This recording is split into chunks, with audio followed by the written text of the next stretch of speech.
jóg leen seen doom a ngi nii. jërë ngeen jëf mbokk yi ñuy teewlu fas yéene ànd ak yéen ci xibaar yi nga xam ne moom lañ leen di baaxee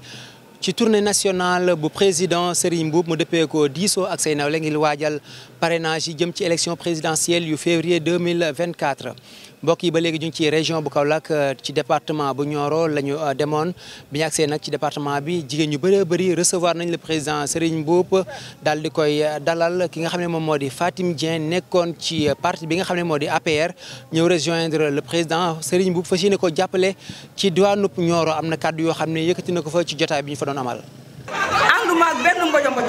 ñi fi toog nii ñëpp ay responsable lañ tey boo amoon temps président nga toog. di nga gis loo mësul gis mais vendredi bi ñii ngi jaay ñii ngi école loolu moo tax mbir mi demee nii. mbokk yi ba léegi ci diwaanub Nioro président Serigne Mboup ak délégation bi nga xam ne moom la àndaloon jot nañoo nemmeeku imam bi nga xam ne moom moo fa nekk di ci famille Maba Diakhou Ba muy imam Abdoul Wahab Ba moom nag ginnaaw bi ko président Serigne Mboup leeralee yéeneem jëm ci réewum Sénégal moom nee na noppi na ngir jàppale ko ndax dafa jot sëkk ñu daal di ànd ak ñi nga xam ne ñoom ñoo di ndongoy daara yi ndax rafetlu na gis-gisam ak taxawaayam ci réew mi ñu ànd teewlu kàddoom. daara lañu am te ci tey ñun li ñu bëggoon am nañ ko tey mooy daara jiite réew mi ndax amul benn taalibe boo xam ne bii dana nekk ci mbedd mi di manifester amul kon nag boo ñëwee ba fii kontaan nañ bu baax ñun lii lañ doon ñaan yàlla réew mi soppeeku. mbokk yi ba léegi ci xibaaru tournée nationale bu président Serigne Mboup demoon nañ ci diwaanub Taïba Niassène bi ñu faagsee nag ki nga xam ne moom moo di président Serigne Mboup fa la jullee aljuma ci njiital imam Serigne Ibrahima Niass ginnaaw julli gi nag am na jotaay bu am solo boo xam ne amal nañ ko fa moom imam bi mu rafetlu bu baax liggéeyub Serigne Mboup jëfam taalibeem waaye tamit xelam mu rafet rawatina ni nga xam ne noonu lay jàppalee waa kër Cheikh al Islam El Hadj Ibrahima Niass Baye moom nag ñaanal na ko bu baax a baax ci li nga xam ne moom la soobu mu am ci ndam. mais ne kon wattu kóllëre moo andihaat ba bés bii ñëw ak si tey ci waxtu wii ñu nekk ci jumaa ji ci nangukaayu ñaan bi dégg nañ ni ko sëriñ bi waxee ci Taïba ak li nga xam ne boromam moom la fi ñaanoon kon ñu ngi lay cofal ci ñaan googu ne xolom sedd na guyu te mi ngi leen di ñaanal yàlla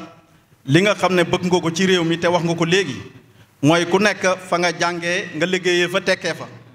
te dëgg-dëgg Sénégal fi mu ne loolu rek lañ soxla kon nag yéen a ngi bay ci waar woowu muy tiitar nga nekk nitu daara